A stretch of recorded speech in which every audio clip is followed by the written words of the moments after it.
Hello friends, வணக்கங்க. நான் ரதியா சமையலேருந்து சாந்தி பேசுகிறேன். எப்படி இருக்கீங்க? இன்றைக்கி நான் சீசி பொட்டேட்டோ எக் சாப்ஸ் தான் செய்ய போகிறேன். இப்போ அடுத்த மாதம் ரம்ஜான் வருது. அதனால் நம்ம இஸ்லாமிய நண்பர்களுக்காக நான் இது செய்கிறேன். நான் எப்படி செய்கிறேன்னு செஞ்சு காமிக்கிறேன். ஃபஸ்ட் டைம் வீடியோ பார்க்குறவங்களாம் தான் சப்ஸ்கிரைப் பண்ணிக்கங்க.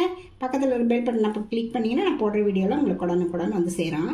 வாங்க வீடியோக்குள்ளே வரலாம். நான் 3 உருளைக்கிழங்கு அவிச்சு இந்த மாதிரி கட் பண்ணி வச்சுருக்கேன். இதை நம்ம நல்லா மசிச்சுக்கலாங்க. பாருங்கள், நல்லா மசிச்சதுக்கப்புறம் ஒரு பெரிய வெங்காயம் நல்லா இப்படி பொடிசாக கட் பண்ணி வச்சுருங்க. அதை இதோட சேர்த்திக்கலாம்.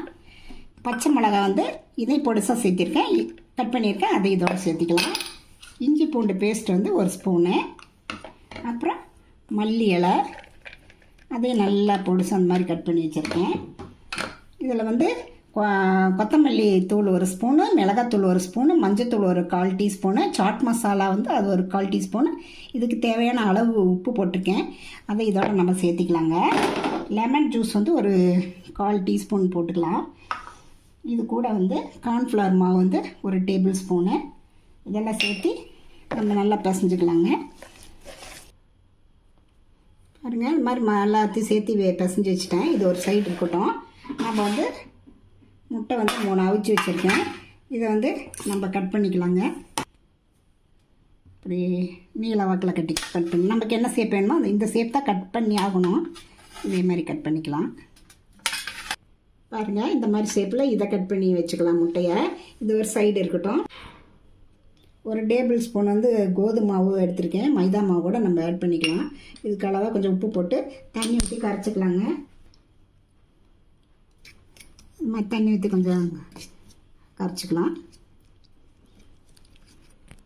ப்ரெட் கிரம்ஸ் கொஞ்சம் எடுத்து வச்சுருக்குறேங்க. நம்ம இந்த மசாலா ஸ்டஃபிங் இந்த மாதிரி நல்லா ஃப்ளாட் தட்டையாக இது பண்ணி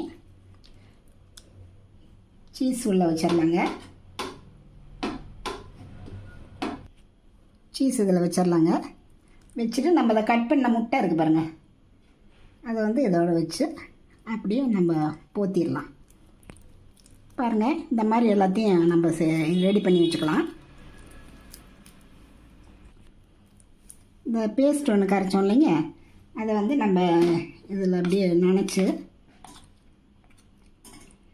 ப்ரெட் கிரம்ஸில் பரட்டி எடுத்துக்கலாம். பாருங்கள், இந்த மாதிரி பரட்டி எடுத்து வச்சுக்கலாம். அதே மாதிரி எல்லாம் செஞ்சுக்கலாங்க.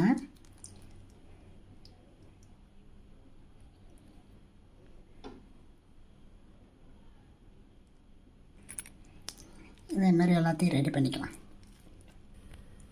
பாருங்கள், இந்த மாதிரி ஷேப்பில் நம்ம உருட்டி எல்லாம் ப்ரெட் கிராம்ஸில் நினச்சி வச்சுக்கலாம். நான் கொஞ்சம் ஒரு எண்ணெய் ஊற்றி வச்சுருக்கேன். ஹீட் ஆகட்டுங்க.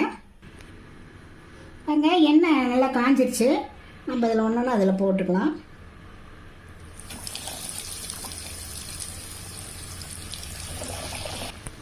பாருங்கள், நல்லா கோல்டன் ப்ரௌன் கலர் வர வரைக்கும் இருக்கட்டும். இதுலேயே பாருங்கள், நல்லா அந்த அளவுக்கு செவந்துருச்சு. எடுத்துடலாம்.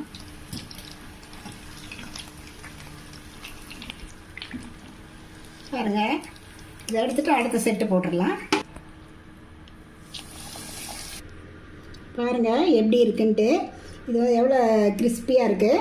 இது சாஸோடு வச்சு நம்ம சாப்பிட்டோம்னா ரொம்ப டேஸ்ட்டாக இருக்கும். குழந்தைங்களுக்கு இந்த மாதிரி செஞ்சு கொடுங்க.